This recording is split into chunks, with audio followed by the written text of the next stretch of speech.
There we go. Okay. Yeah. Thank you. Yeah. Okay, at this time, we're at item number 4, the citizens' comments on any subject except those items scheduled for public hearing. Is there anyone signed in? No, there's no one signed in. Thank you. So I will move on to approval of agenda and consent agenda. Is there anyone wishing to I'll make make a motion that we approve the agenda and the consent agenda. I second. Anyone? Motion by Swan, second by Ambrosian. We'll give it to someone. And what is approved under the consent agenda? Oh, wait, is there any discussion on the motion? No amendments, no discussion. Is there an objection to unanimous consent? Seeing and hearing no objection, the agenda and consent agenda has been approved. That takes us to what is approved on the consent agenda. Approved on the consent agenda are the December 3rd, 2019 regular meeting minutes. Thank you. Item number 6, special reports and presentations. A, city administration report. Planner Bacon, please. Yeah. All right. So Happy New Year to everybody first. As some of you already know, Council Chambers has been outfitted with some upgraded audiovisual equipment over the past few months. And the capability to live stream and archive public meetings has recently been added to the room, and this meeting is being live streamed on YouTube right now and can be viewed on the city clerk's YouTube channel. Archive videos can be. The Alaska Planning Conference is coming up, scheduled for February 9th till the 11th at the downtown Anchorage Marriott. Staff are looking forward to attending that conference. Commissioner training takes place on Sunday the 9th, and the conference sessions are on the 10th and 11th. Please note that there are 2 upcoming vacancies on the commission for seats held by our Vice Chair Martha Fleming and Chair Cindy Eklund, and those terms do expire at the end of February. You also should have been given APOC forms, which are due at the clerk's office, April 15th. I believe yours were put in the mail. That's what I spoke with the clerk's office about. That's how you put it. Yeah. And this new City of Seward website launched today. I don't know if you've had a chance to check out the city's website, but it's got a whole new upgraded interface. It's designed to be more user-friendly. It looks really nice, so you should go there and spend a little time exploring it. And that is all I have for you. Thank you. Is Ms. Wild due back for our work session at the end of the month? Yes. Okay. Just want to Yes. make note. Thanks. Are there any other reports, announcements, or presentations at this time? Seeing and hearing none, we'll move on to public hearings. We have no unfinished public hearings, so that takes us to B1, Resolution 2020-01, granting a conditional use permit to Polar Seafoods to allow membrane structures to be used as temporary structures to serve as an employee campground on Lot 2A, Block 9, 4th of July Creek subdivision within the Industrial Zoning District. Staff report, please. Well, Madam Chair, Commissioners, before you tonight is a conditional use permit application submitted by Polar Seafoods to develop and operate an employee campground in the Industrial Zoning District. Now, this permit application that you have is materially the same as one that was submitted in 2015 and approved for a 5-year term. The subject parcel is located on the northeast end of Lot 2A, Block 9, SMIC, on the east side of Resurrection Bay. The proposed employee campground development is allowed by the land use is allowed table with a conditional use permit in this district. The applicant has applied to develop an employee campground using portable membrane structures which are intended to provide housing for 4 workers each, with a total of 8 structures, providing housing for up to 32 workers. All the required sanitary facilities are located within the main plant, which are within the maximum allowed distance. The temporary structures are allowed by permit through the building department for a 180-day maximum, and then they've got to be removed. The employee campground use for the purpose of housing is allowed for 150 days by the permit, which gives them a 30-day setup and takedown window. The campground is subject to an annual life safety inspection prior to its use each year. The SMIC area is an industrial area with limited public access. The parcels to the east consist of a privately owned lot containing a communication repair facility, a leased parcel containing a boat repair business, and the city boat storage yard. To the south is the Polar Seafoods receiving and processing plant, and further to the south is the city-owned Synchro Lift. The project is supported by the comprehensive and strategic plans, which encourage residential and seasonal housing at all market levels. As stated in the resolution, all conditions and findings of the code have been met and support the approval of the conditional use permit subject to the conditions listed in the resolution. At the time of the publication of your packet, staff was contacted by one member of the public with questions about the application, and they expressed concerns that membrane structures were a substandard form of housing. City staff have reviewed the application, and no comments of objection were received, but the Harbor Department stated that the lease term for this land expires in June of 2021, and the Harbor Department advises that the CUP should not extend past that date. But any expiration date for this conditional use permit would need to be added by amendment by the commission. Bill Fegis, the plant manager for Polar Seafoods, is in the audience and happy to answer any questions you might have about it. And the staff recommendation is that the commission approves Resolution 2020-01 and grants the conditional use permit to Polar Seafoods for the employee campground. Thank you. At this time, is there anyone signed in for public hearing on this item? No, Madam Chair, no one has signed in. Okay. Is there anyone in the audience wishing to speak on this item? Please come to the podium and state your name and address for the record. Carol Griswold, inside city limits. OSHA, the Occupational Safety and Health Administration, has rules and regulations for worker safety and health protection. Their temporary labor camp standards apply to seafood processing employee housing. I believe Polar Seafoods employees campground is out of compliance with several regulations. The CUP should require compliance with OSHA regulations. The grounds and open areas surrounding the shelter shall be maintained in a clean and sanitary condition, free from rubbish, debris, waste paper, garbage, and other refuge. As noted over many years, the campground is located in a dump. It should be required to be cleaned up and hauled away. If this junk was removed, the employee housing could be located closer to the facilities for convenient access to kitchens, bathrooms, showers, and laundry. Tired employees wouldn't have to use a porta potty. OSHA requires that garbage containers be emptied when full, but no less than twice a week. The Polar Seafoods dumpster is located in the public right-of-way on a curb. It is often overflowing and is not bird or wildlife resistant. There are many rules for tents. The tent platforms are required to be raised at least a foot above ground. Electric lights, outlets, and heat are to be provided. Water must be provided if the campground is farther than 100 feet from the water source. Toilets must be within 200 feet of the tents, and the porta potties cannot be closer than 100 feet to the tents, dining room, lunchroom, or kitchen, not within 25 feet of the tents. Are there enough toilets, sinks, showers, and laundry facilities for the employee? People get hungry and should be allowed to have food in their tents. Bear lockers could be provided. The campsite is isolated and accessible from Nash Road, which poses a safety issue. Tents may have lockable doors, but a knife can slice the membrane. People are not secure in tents. Not noted in the packet is the presence of a major shipbuilding operation and a city boatyard.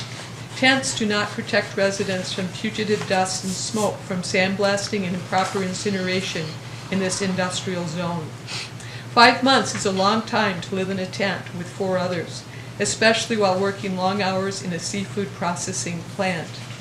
A bunkhouse, or at minimum, remodeled connexes with lockable doors, strong walls, openable windows, electricity, heat, and water should be required for the safety and health of our seasonal residents. Thank you. Is there anyone else in the audience wishing to speak on this item at this time?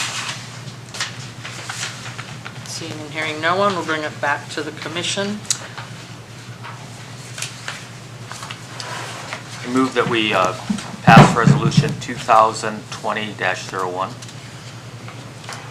Approve. I'll second. Motion by Swan, second by Ambrosiani. Commissioner Swan, did you want to start the discussion? Sure. I think comments from the audience bring up a point because I'm not familiar with OSHA requirements for housing, and I was wondering if we could ask the administration if any of these concerns were brought into it when you put this packet together. Yes, I can answer that question through the chair. This application, as per conditional use permit, is being reviewed for a specific use that takes place on a specific piece of property that our land uses table says, you know, you've got to have a permit to do this here. That's in the most basic form what our department is working on. So the short answer to your question is no, we are not analyzing OSHA regulations with respect to this camp because the city doesn't do OSHA enforcement. Thank you. As you coming up to speak, I'll relax the rules to allow you, the applicant, to come and speak at this time. But I do know from my employee and employer experience in the past that some items aren't required to follow the OSHA, but I know that in the staff report, the building department has to inspect this every year, and so if that was a necessity, that I think would be addressed at that time. So, Mr. Fegis, would you like to come up? Yeah. Bill Fegis, live out of the city limits. We are an OSHA inspected facility. We get inspected fairly often. They've been through a couple times since we've had the membrane structures. They've been there the last 5 years. And we meet the requirements they have for us. As far as the 200 feet, it's 500 feet for the facilities, not 200. You'll have to direct your comments to the chair and to the I'm sorry, commission. she was Sorry. the one. Yeah. But, no, we do get inspected by the fire department and the building department. They come out and we comply with whatever they tell us to comply with. Okay. And we do actually bring in porta potties too, which isn't required, but that's, in the last one it was. Okay. But we do have enough facilities inside for them. Thank you. And Commissioner Swan? And I guess I'd like administration, this is coming up to us because of the past conditional use permit was expiring? Correct. Okay, and so we're basically just continuing on with the past. I mean, we're this resolution is just basically a continuation of the last one. Everything that was in last one's in this. That's correct. Yes. I read it, I thought it was. The applicant stated that there was going to be no changes to the, Okay. to the layout of the camp or anything like that. The difference, however, this proposed permit doesn't contain time limitations. It's a typical conditional use permit that runs with the land for the life of the use and subject to what city code says. If the use stops for a year, that invalidates the permit. So. Except per their lease, we need to amend this to extend.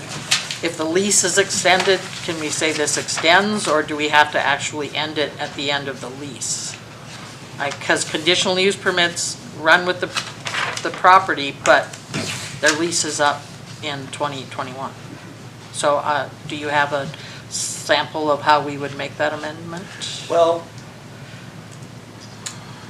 let me think on my feet here, because Okay. I am not, I'm not involved in the lease process Okay. for this at You- all. You But think if- about that, and I'll ask the other commissioners if they have comments while you're, If you wanted to amend it Yep. to state that this permit is contingent upon a valid lease agreement Okay. for the land with the city of Seward, that may okay, do the trick for you. all right. Commissioner Ambrosiani, you seconded the motion. Did you have any comments or questions? Two. Okay. One, had there been any infractions that you were aware of the conditional use permit in the last 5 years? Were there any issues with building inspection or any of those kinds of things? Well, I've been with the city for 2 years now, but we keep pretty good data on that kind of stuff on our file server and in our physical files. And I haven't seen any notices of violation of conditions issued to the applicant. That's good. I didn't want to renew something if it had been a problem. And then the other was just how do we match it? How do we not put the harbor department in a bind by having the lease and the CUP not match up? Or is it really a bind? I mean, if the CUP is only in place as long as the use of the property, I believe the CUP runs with the property. Does it end if it changes ownership or lease? It doesn't, it continues. It's a different business. It runs with the property and transfers upon Right. sale of the property. Yeah, so I think we might want to amend it in the manner you suggested. Commissioner Fleming? So I think 5 years ago, we had a big discussion on these tents, and I think it was, let's try it for 5 years. That doesn't mean it always gets redone every 5 years. I think going from, I was a tent person, the fisheries in the 80s, and you can live in them, I understand that part. But group living is a little different, and we've made Icicle change up their housing and tent-like structures. And I'm just thinking that I was thinking the 5 years was giving them time to either build their own bunkhouse or something, not just, let's do it some more. They are an eyesore. I mean, but the whole place is kind of an eyesore out there. But I've gone by it and thought, oh, that'd be the last place I would want to stay as a fisheries worker.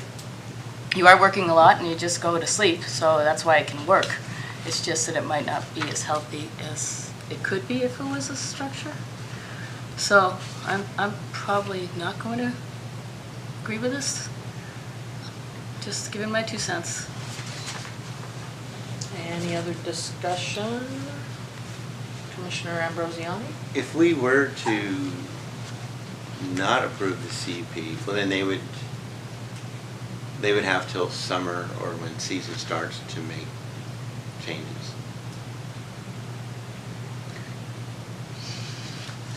Yeah, I just don't want, I agree with you, but I wonder if we need to have a more defined transition time.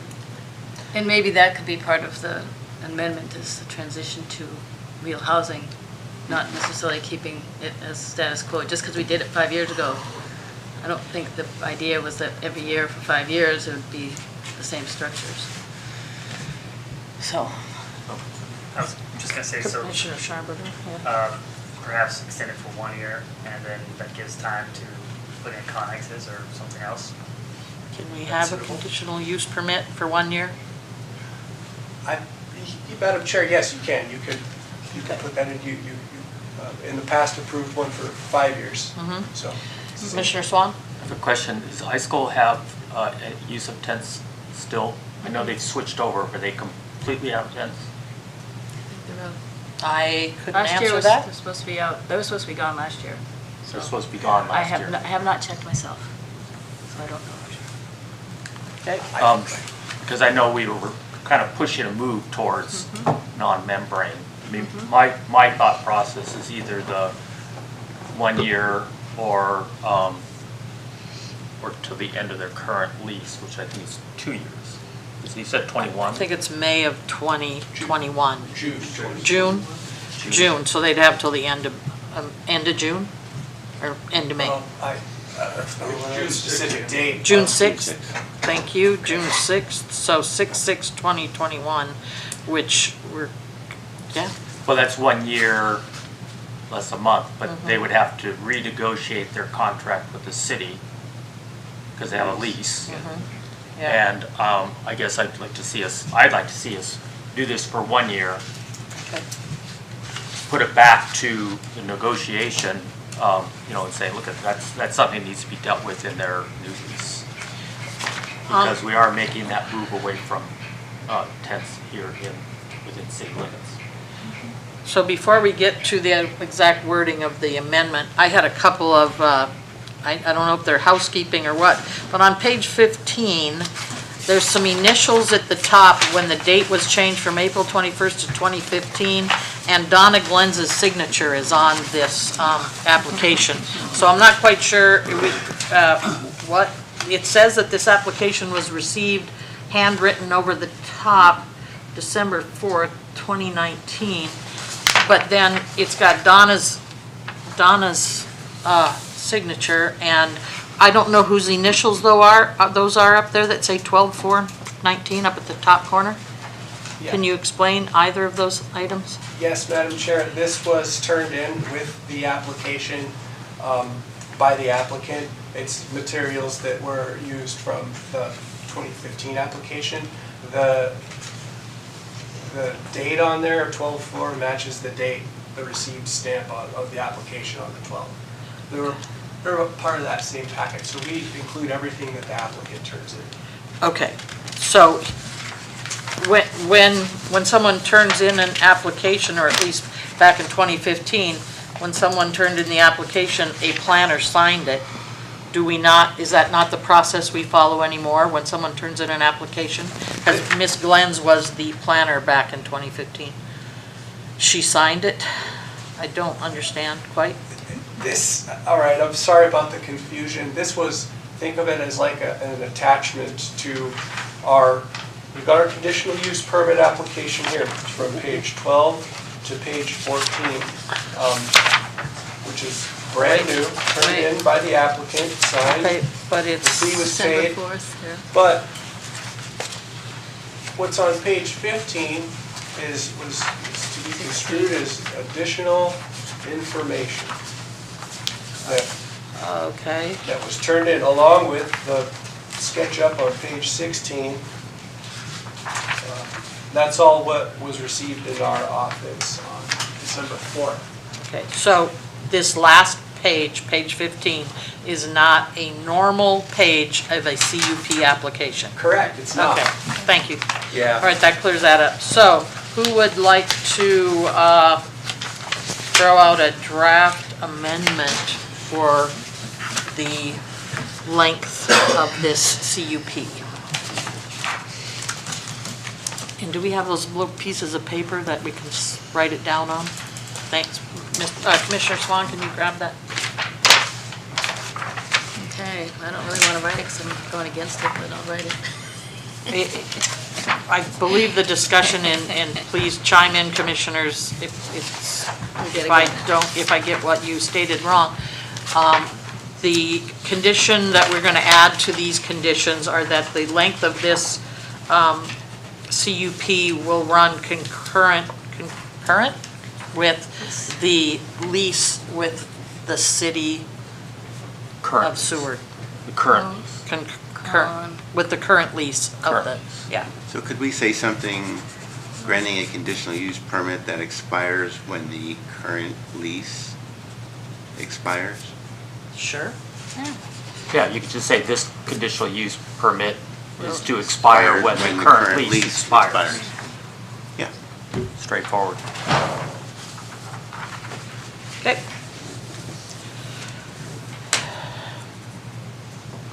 Would you like to read that? The length of the CUP will expire when the current lease expires, period.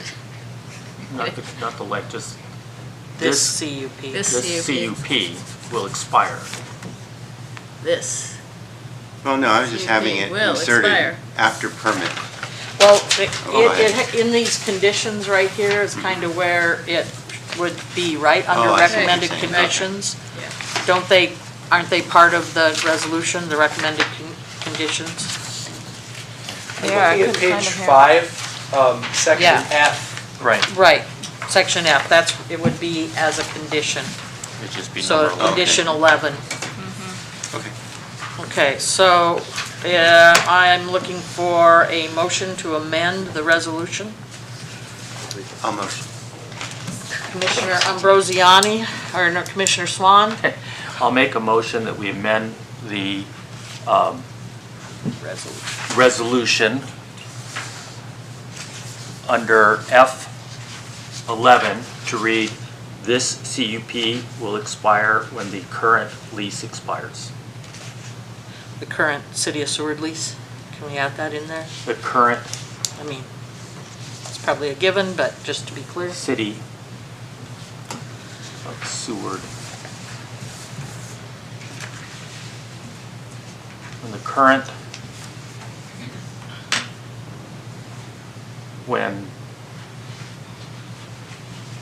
current land lease expires? I Because guess the CU That's the land lease, yeah. Current, It is this- land.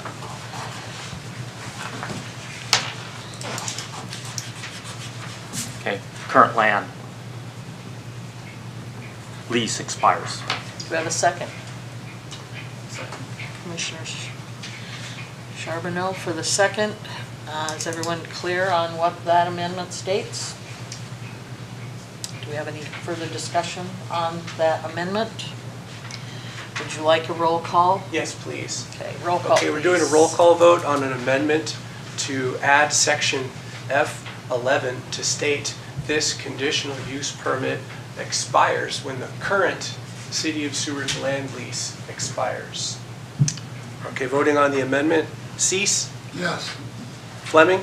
Yes. Swan? Yes. Ambrosiani? Yes. Charbonneau? Yes. And Chair Eklund? Yes. Okay, that amendment passes. Okay, that takes us back to the main motion, approval of the resolution. Is there any further discussion on the resolution? I think I got all my questions answered. Everybody else, okay? Okay, since we've had quite a bit of discussion, let's do another roll call on the main motion. Doing a roll call vote on resolution 2020-01 as amended. Swan? Yes. Cease? Yes. Charbonneau? Yes. Ambrosiani? Yes. Fleming? No. And Chair Eklund? Yes.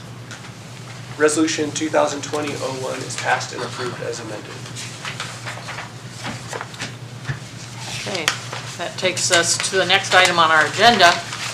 Under public hearings, item B2, Resolution 2020-02, recommending City Council approval of the rezoning of Forest Acres Lot 00, PP, and XX from single-family residential R1 to multifamily residential R3. Staff report, please.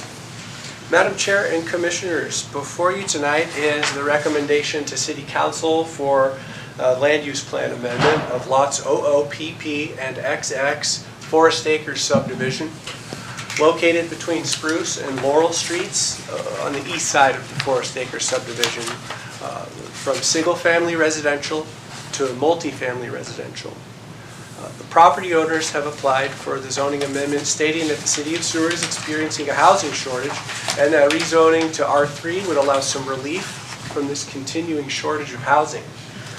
As defined in City Code, the multifamily residential district is intended to provide opportunities for a higher density residential setting with a mix of housing units which are predominantly multifamily units, close to concentrations of public services, employment and/or recreation.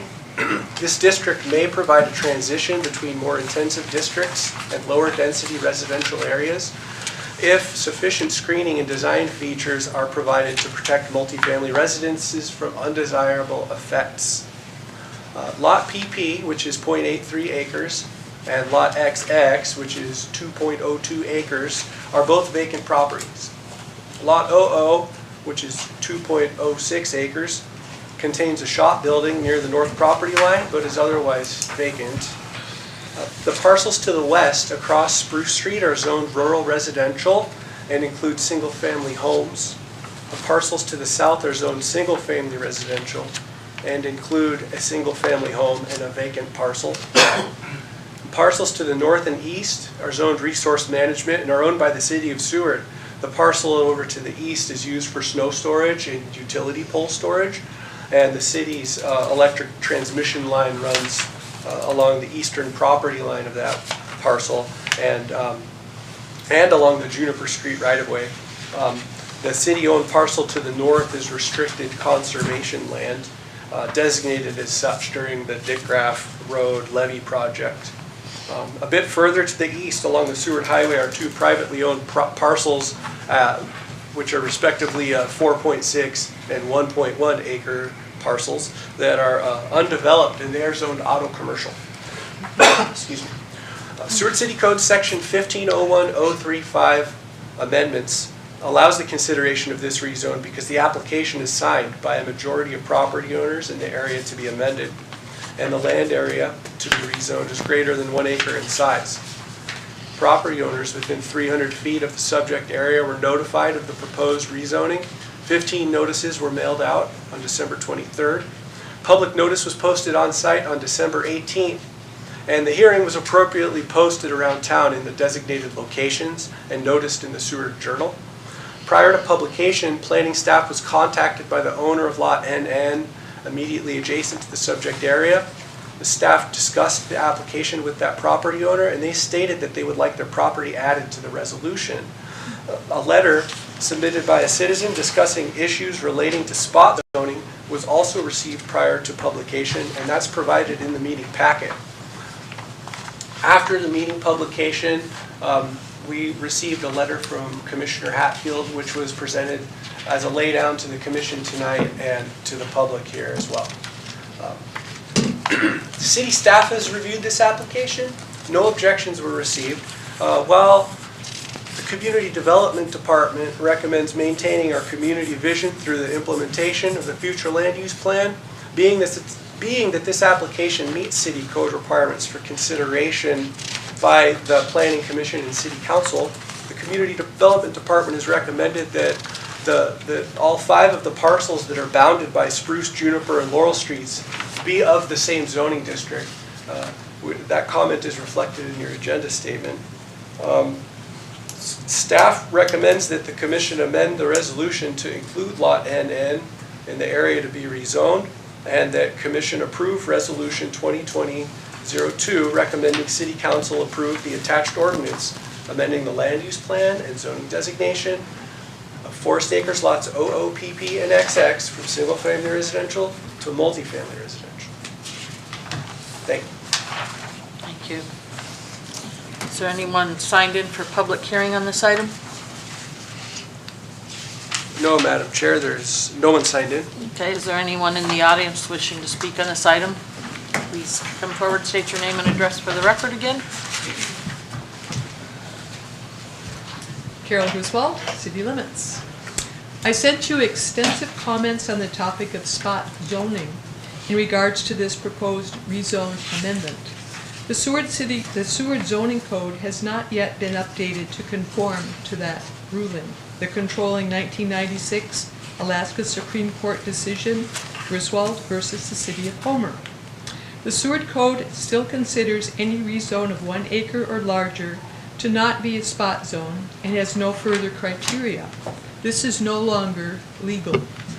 To determine whether Resolution 2020-02 constitutes illegal spot zoning, I urge the Commission to carefully consider the Supreme Court's 3 primary factors. 1, the consistency of the amendment with the comprehensive plan. 2, the benefits and detriments of the amendment to the owners, adjacent landowners, and community. And 3, the size of the area to be rezoned. The court also ruled that preservation of neighborhood character, traffic safety, and aesthetics are legitimate concerns. Increased traffic is a valid reason to deny an application for a rezone. The proposed amendment to a multifamily zone is not consistent with the current comprehensive plan or the future land use map. The properties are not contiguous with any other R3 zone. The rezone leaves 2 isolated parcels of single-family residential. The benefits and detriments to the owners, adjacent landowners, and community have yet to be discussed, aside from the benefits of providing housing in some form. Concerns about traffic safety, noise, light pollution, and other impacts to adjacent property owners and mitigation should be part of this discussion. The staff suggestion to add NN at the bequest of the landowner was not advertised to the public in the on-site notices, legal notices, or city emails. My understanding is that major changes to the P&Z public hearing should be sent back to P&Z for proper public posting. Otherwise, why bother with P&Z and public hearings? Adding NN without the adjacent lot does not provide zoning conformity. It creates an island of R1. The remaining R1 parcel owner apparently did not yet comment. Absence of comments does not mean agreement. Given the busy holiday season, I think it would be appropriate to try to contact the owner and give them more time to respond. Such a major change to a quiet R1 neighborhood should not be advanced without their participation. Allowing property owners to do what they want with their land is not legal until the zoning code is abolished. Seward has a zoning code, and the Alaska Supreme Court has provided a framework to determine illegal spot zoning. The Planning and Zoning Commission must provide rational and non-arbitrary reasons in support of its decision in conformance with the code and the law. And I would like to add that a spot zone is not necessarily illegal, but you have to prove that. Thank you. Is there anyone else in the audience wishing to speak? Please come forward and state your name and address at the podium. Know my address? If you're in town or out of town, it's fine. My name is Jim McCracken. I live at Sunny Lake Point. I have been a property owner in the city of Seward for, I don't know, ever. A couple things I'd like to comment on. The traffic is questionable as a dead-end street with a cul-de-sac at the end of it. We've owned it since 1953, and then the family, when the Forest Acres was first subdivided approved in 1953. We lived there since 48 across the street. The 2 of the buildings across the street, one is a bed and breakfast 4-unit that runs seasonally and over the winter. The other 2, both that and the building next to it, were built in the 40s as warehouses for the United States Army. Both of them have technically kind of expired due to 70 years in our climate in a wood frame building. They reached the end. So the neighborhood could use some growth. It's never been utilized. It's still vacant. The only thing we do with it is grow some potatoes and red currants. The entire neighborhood was on the list and recommended by the community development for all 5 of those lots in that block to be included in the rezone. The gentleman on NN did come in and meet with them and spoke to the issue that he would, and Carol was correct, it was not on the notice. So this might need to come back at the next meeting so that the correct amount of days of notice would be there. It was recommended by the community development to go forward with all 5 lots in their report that you heard. I'll be able to answer any questions that might come up. Thank you.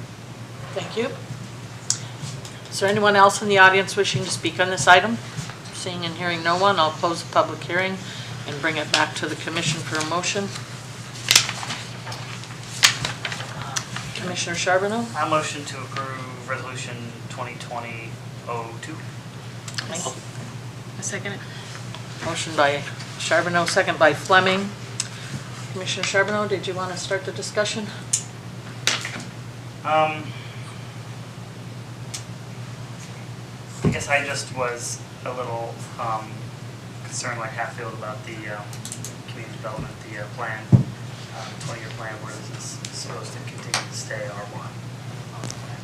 and so now we're changing it from what everybody decided when it made that meeting. So I was just. The comprehensive plan? Yes. Okay. Commissioner Fleming? So I support this. I think it is an area that hasn't been utilized, and it's an area that could be utilized. I don't think the area, the impact of more people in that area would hurt anything. I also think that when people refer to the community comprehensive plan, it definitely brings the badness in my feeling about the city planning. I went through that whole process, as did some of us here. It was done badly this time. It does need to be redone somehow, because the group that ended up saying they were going to have so many meetings did not have as many meetings. The meetings were often with just city employees and not with the community. There were very few people in the community that did anything with that comprehensive plan. It just keeps getting thrown back into P&Z's face of, but we're supposed to do this. It's number one, it's just a draft. Number two, if you saw how many people actually were part of that plan, you could put them on your hands and feet. I mean, there were so few people that actually had anything to do with it, that I just feel badly when it comes up, because it really isn't a good argument. But for the argument of, is this legal, I think maybe putting it on the table so we get all of the property owners, all 5 of them here, would make the most sense. You know, leaving it for one more month, if it wouldn't be too badly for the builders and things, so that we have the whole block, so it isn't as much of a spot. We wouldn't keep the people, you know, have to come back and do it again. To me, it would make sense, and that'd be more up to you guys to if that would work. But I just think that this is one place that you could have more people. It's a perfect place. It's next to a campground and a highway.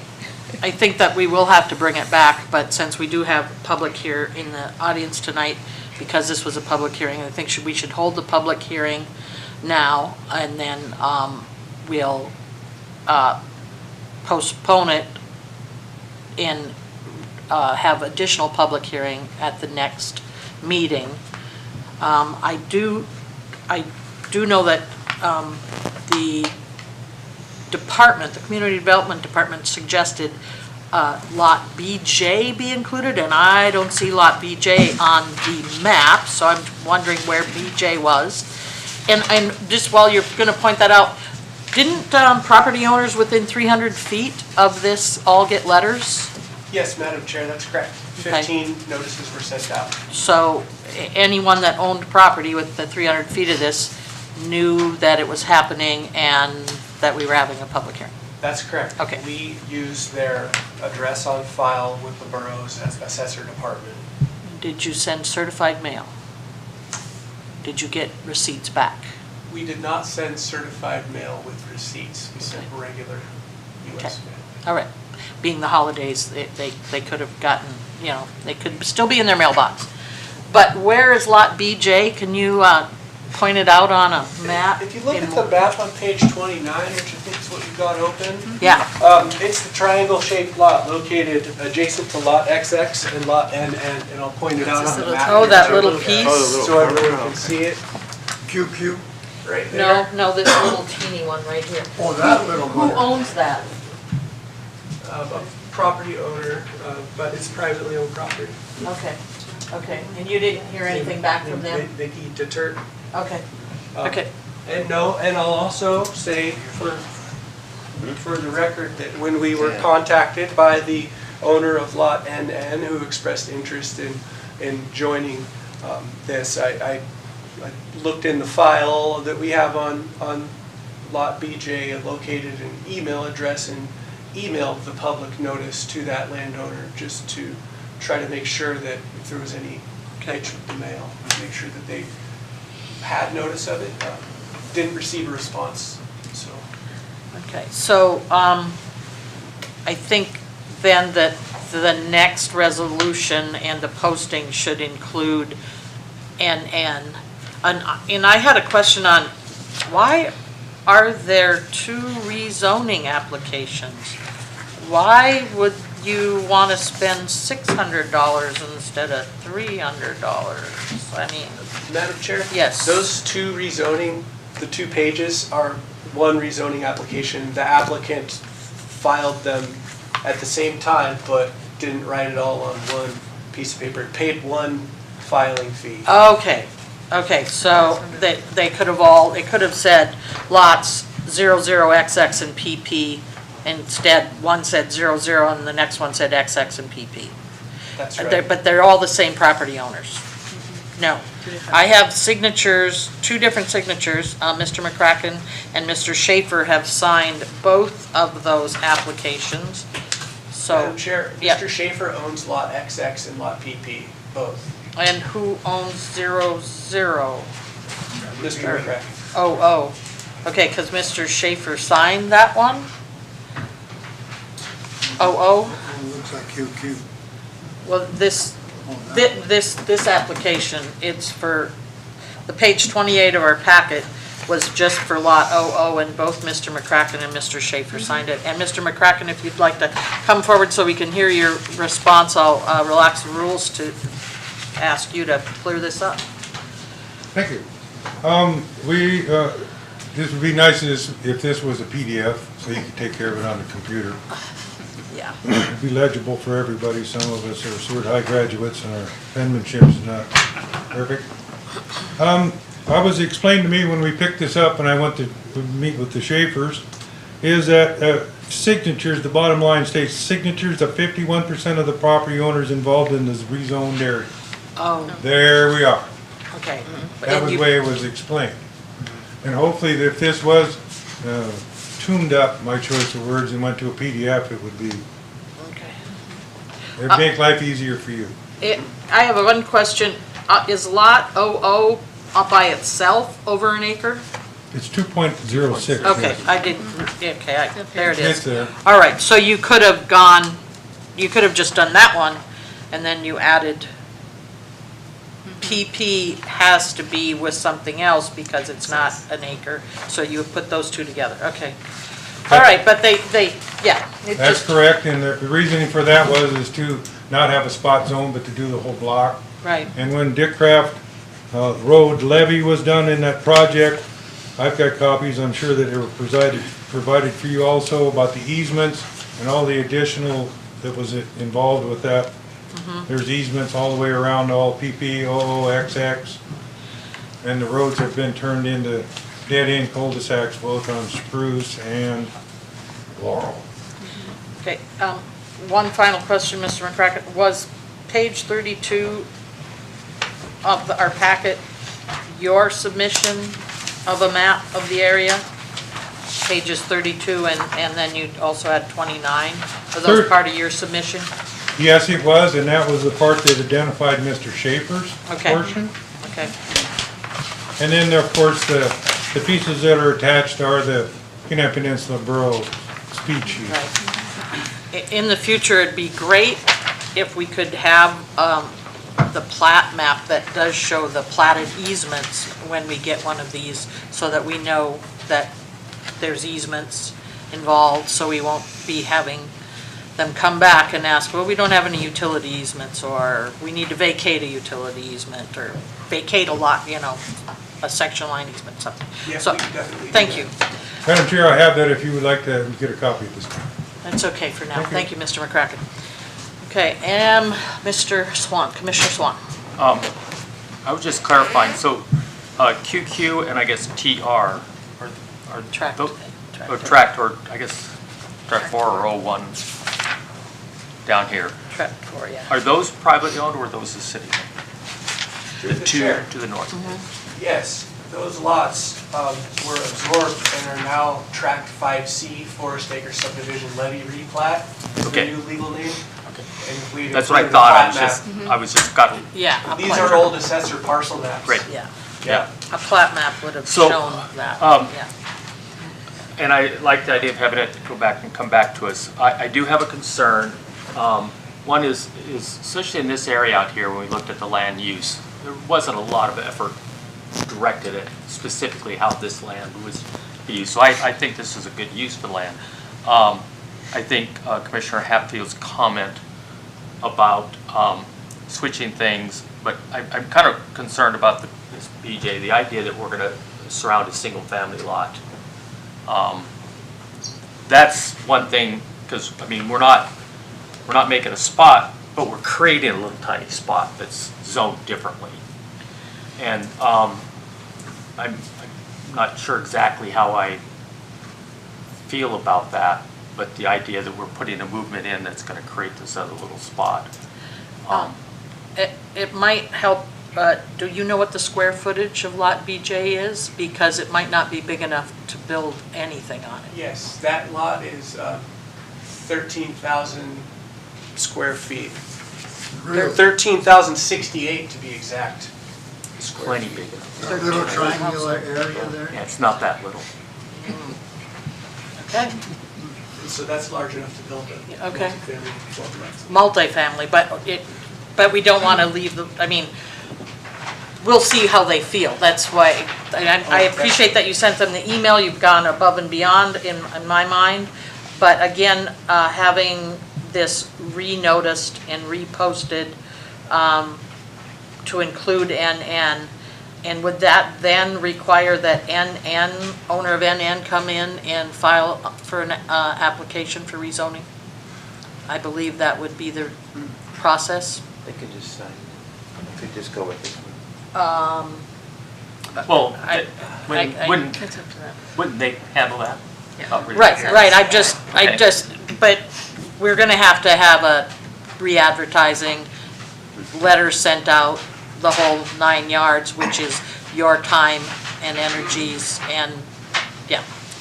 Okay. And what is, and I could, the sheriff might ask, is it possible, my ignorance here, can BJ be rezoned without BJ's consent? 51%? The way that our Yeah. zoning code is written is you pick an area of lots, and if more than 51% of the property owners say, we want this, it will apply to the whole entire area of lots that are within that application. Okay, so to make me feel better when this comes back, I would like to see BJ added into it. So that's also, And they would still have the ability to build a single-family home, if that's what they want. We're not taking that away. Correct. Okay, For the tent. no, only for 6 weeks or something. Okay, so do someone want to make a motion to, no, we're going to, do we want to table it to a time certain? Next month's meeting? Yes. I make a motion to table it to next P and Z meeting, February, No, the February. February PZ, Yeah. February meeting, our February meeting. regular. 4th, February 4th, yeah. I'll second. Motion by Fleming, second by Charbonneau to table this and continue the public hearing after it's all been reposted and. Okay, we're going to call that a motion to postpone. Okay, A motion to postpone. This table is indefinite. okay. And it's Postpone to a Postpone. time certain, postponed to the February 4th Yeah. Planning and Zoning meeting. yeah. All right, that's a motion by Fleming, seconded by Charbonneau, and I'll do a roll call vote on Sure. that one. Thank you. Ambrosiani, Yes. Charbonneau, Yes. Fleming, Yes. Cease, Yes. Swan, Yes, and Chair Eklund. Yes. Okay, resolution 2020-02 has been postponed until the February 4th, 2020 Planning and Zoning meeting.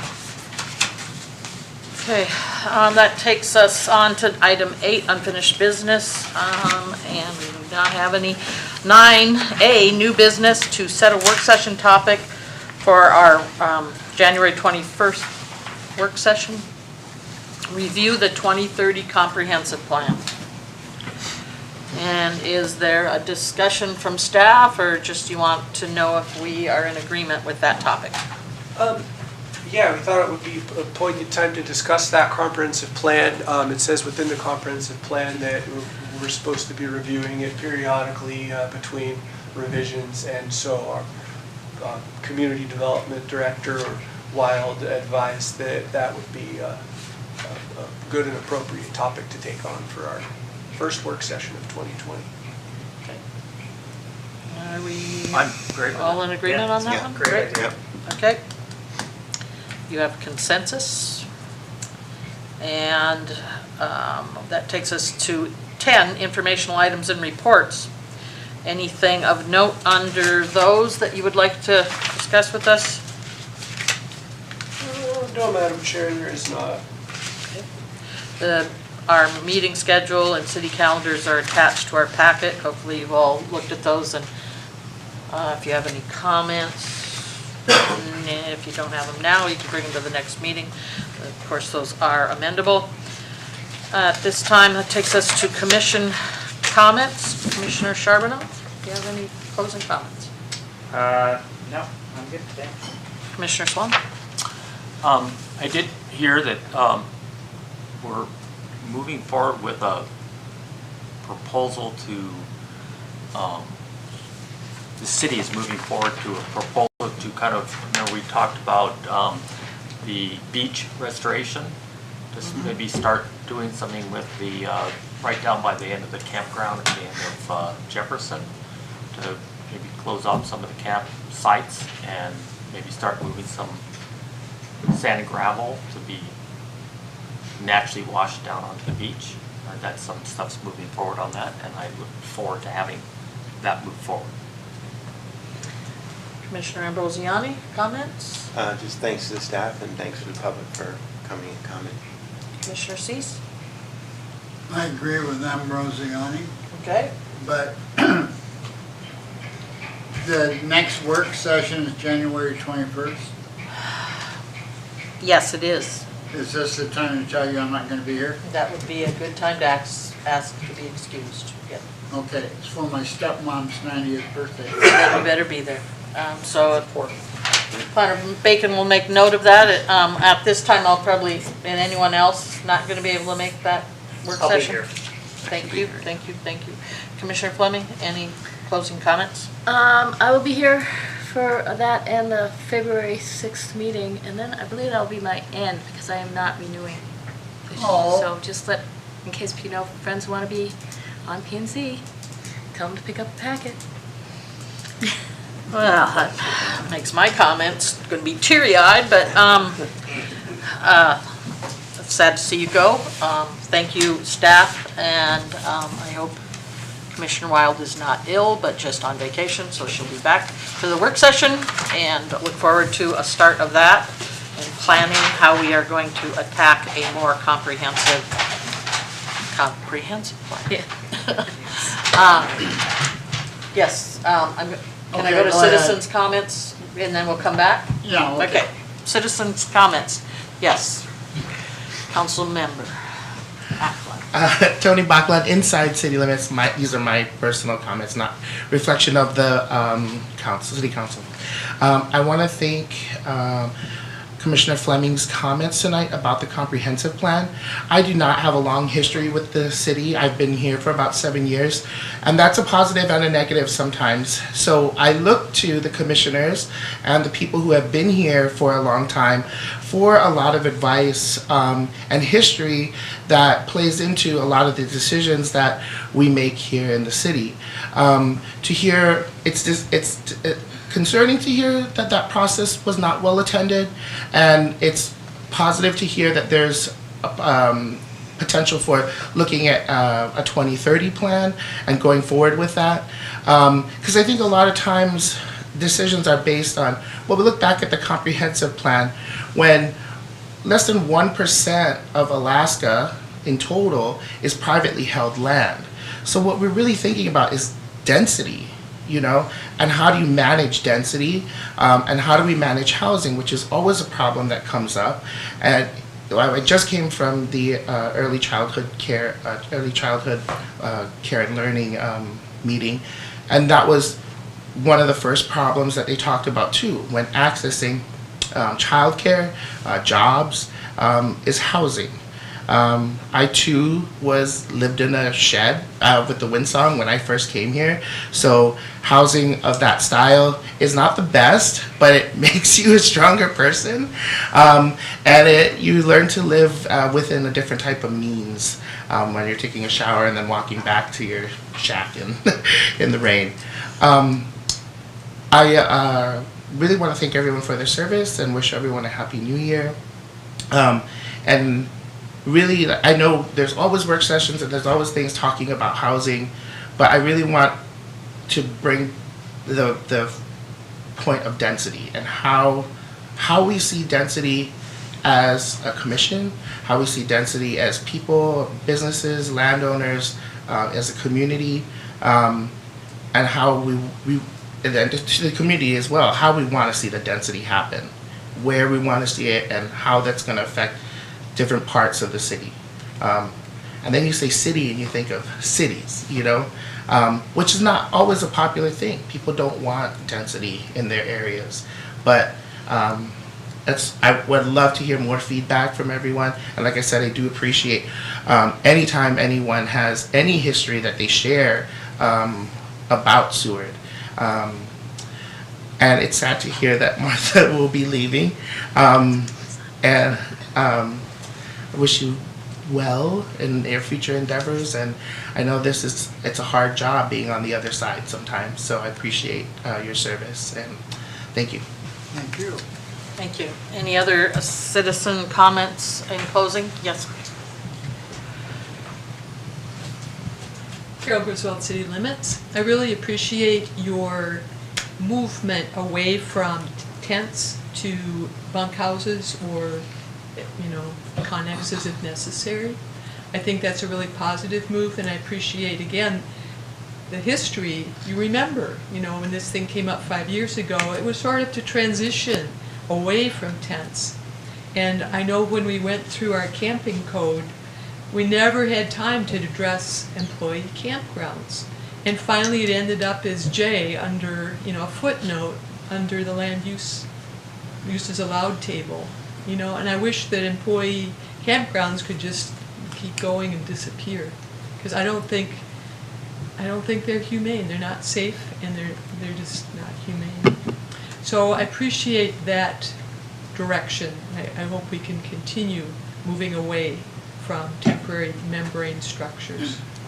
And if you look at that map, it's just pretty remarkable how Polar Seafoods has taken over the public right-of-way. They've got parking everywhere, the dumpsters in the right-of-way, all that metal and stuff, it's just rotting, it's just rusting away.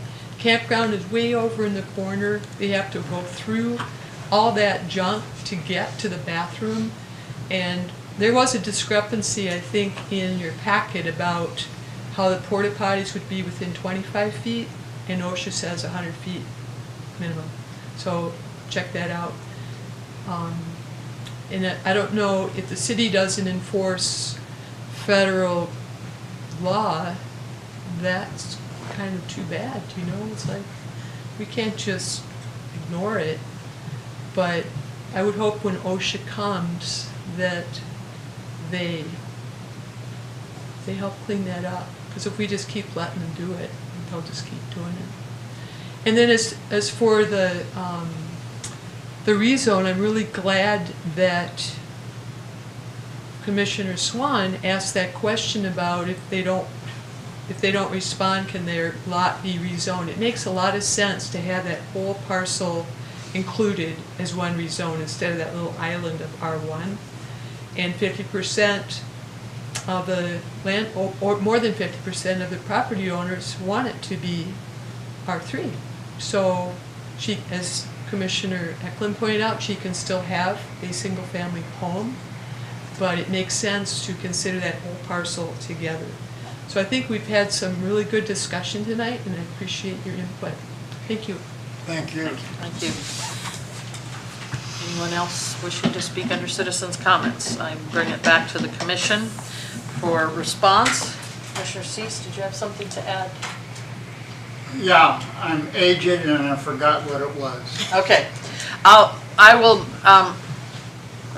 mention, I believe some of the OSHA regs relate to how many employees you have or how your revenue or something. There's limits, or you have to be, call in a complaint and then an OSHA comes and investigates. But Mr. Fee just said that OSHA does come down, so guess I'm gonna have to go with that. And with the comprehensive plan, we did do a lot of work on, we spent time on it. We did not get a good plan out of the time we spent on it. I do attribute a lot of it to the contractor, so I would really like if the Community Development Department could ascertain how the other cities on the peninsula have updated their comprehensive plan and who they used. Because I know that we'll put it out for RFP to get a contractor, and we typically go with the low bid. But I would just like to have some review of the other ones to go off of, if that's possible. Yes, Madam Chair, we can certainly do that research Okay. and report back. At the work session? The feedback about the comprehensive planning process that we've received multiple times from individuals at public meetings and in our inboxes is duly noted. And I know want to make sure that this next update is done right with a lot of public participation, because it is a really important tool for the long-term planning of our city. So we want people to feel good about it, feel good about the process. So, Thank you. yeah. Yes, Mr. Cease. My memory came back. All right. With regards to Jackie, I read in here somewhere that her position is up even across the nation to find someone to fill her spot. So in the meantime, is she still going to do planning and zoning and on her other position as well? She's currently the Community Development Director. Right. And she is a certified planner. And I believe Mr. Bacon is our planner now. Have you been reassigned a title of planner? No, Madam Chair, my title is still planning assistant. A planning assistant, okay. And I'll just add to that, we're just stretched a little thin right now. Yeah. Just doing what we can. But her position is advertised Oh, yes, that is. throughout the world. It is. The position of planner. Yeah, a planner. It is. It's advertised, specifically, it's on the American Planning Association website. So anybody who's into this field, will go to that website and can look for jobs. So it's a really good place to advertise. So Andy, are you interested? We're not going to talk about that on the record, all due respect. Thank you for asking. Good answer. Any additional commission comments at this time? I will accept a motion for adjournment. I move to adjourn. So moved. So motion. So moaned. Okay. What do you hear from Kyra? She have her new house better? The fifth house she's in Yeah. now? Yeah. She's in kind of a B and B where all of the, Still live. oh, okay, where all